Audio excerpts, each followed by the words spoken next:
நீதிமொழிகள் முதலாம் அதிகாரம். தாவீதின் குமாரனும் இஸ்ரவேலின் ராஜாவுமாகிய சாலமோனின் நீதிமொழிகள்.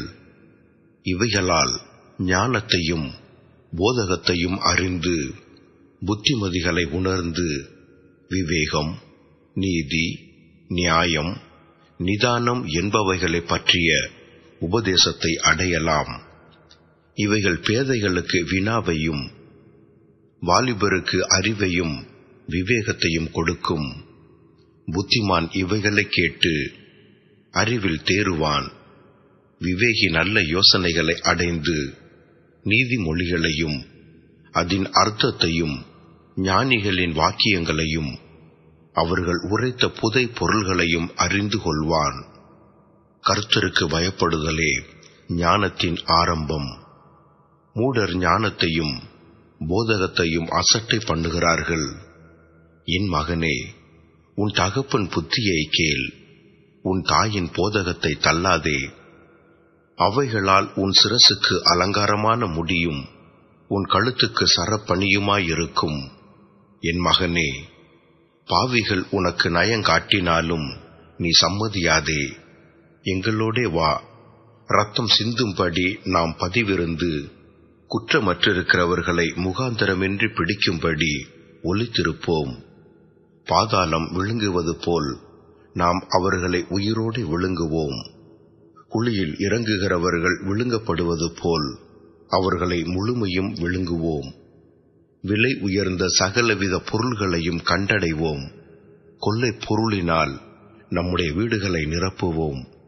எங்களோட பங்காளியாயிரும், நம்மெல்லாருக்கும் ஒரே பை இருக்கும் என்று அவர்கள் சொல்வார்களாகில், என் மகனே, நீ அவர்களோட வழி நடவாமல் உன் காலை அவர்கள் பாதைக்கு விலக்குவாயாக.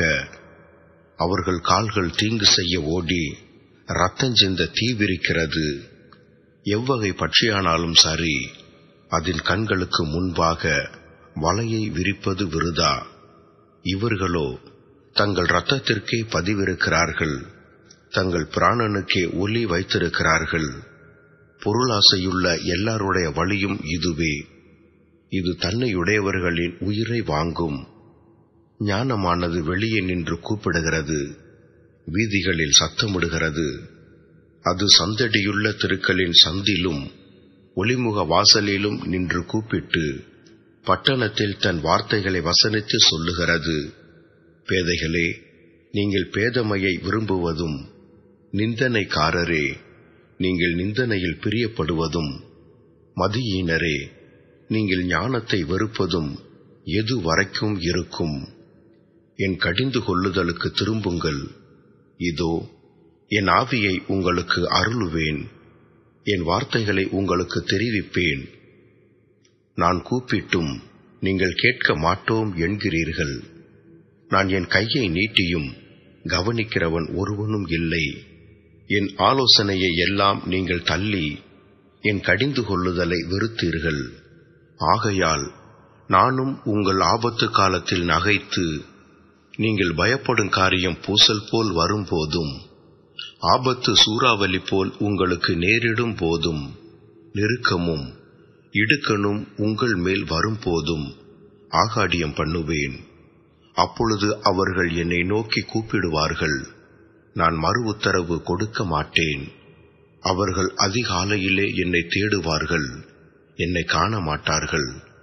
அவர்கள் அறிவை வெறுத்தார்கள், கர்த்தருக்கு பயப்படுதலை தெரிந்து கொள்ளாமற் போனார்கள். என் ஆலோசனையை அவர்கள் விரும்பவில்லை, என் கடிந்து கொள்ளுதலை எல்லாம் அசட்டை பண்ணினார்கள். ஆகையால் அவர்கள் தங்கள் வழியின் பலனை புசிப்பார்கள், தங்கள் யோசனைகளினால் திருப்தி அடைவார்கள். பேதைகளின் மாறுபாடு அவர்களை கொல்லும், மூடரின் நிர்விசாரம் அவர்களை அழிக்கும். எனக்கு செவி கொடுக்கிறவன் எவனோ அவன் விக்கினமின்றி வாசம் பண்ணி ஆபத்திற்கு பயப்படாமல் அமைதியாயிருப்பான்.